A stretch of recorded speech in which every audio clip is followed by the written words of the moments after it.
معي كتابين للصف السادس الابتدائي الفصل الدراسي الثاني طبعة 2012-2013، وهذا الكتاب الآخر أيضا هكذا 2012-2013.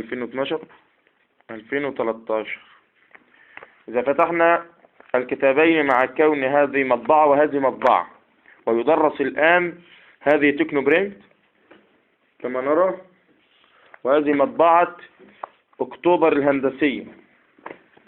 نجد هنا اختلافات بين الكتابين ويدرس في هذا الفصل الدراسي الثاني.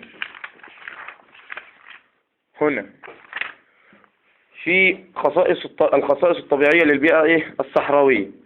في البيئة الصحراوية كتبوا هنا النسبة 95% من جملة مساحة مصر. نعلم أن عندنا 3 صحاري كبرى: الصحراء الغربية والصحراء الشرقية وشبه جزيرة سيناء، وبيمثلوا 95% تقريبا من جملة مساحة مصر. عندي هنا في هذا الكتاب الصحراء الغربية اللي هو طباعة تكنو برينت كاتب لي الصحراء الغربية 68% من مساحة مصر. أما لو جينا عند كتاب الآن افتحه، كتاب مطبعة أكتوبر الهندسية، سنجد أن الصحراء الغربية تبلغ 67% أهو كما نرى من مساحة مصر. 67% منين؟ من مساحة مصر. ماشي.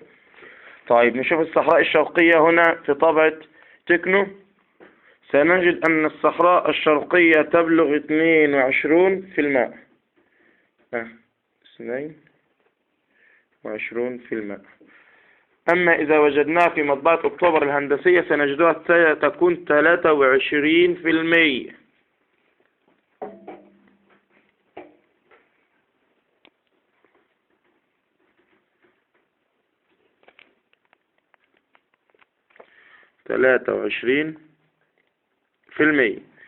أما شبه جزيرة سيناء هنا مظبوطة ولا مظبوطة؟ 6.5%.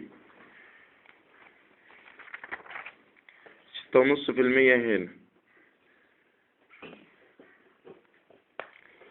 وهناك اختلافات كثيرة في هذا الكتاب، لا أعلم هذه مطبعة كيف الأخطاء التي تكون موجودة في هذا الكتاب مطبعة أكتوبر الهندسية وبين اختلافها مع تكنو برينت للطباعة. ولا حول ولا قوة إلا بالله. هذا حال التعليم في مصر حتى في الكتب.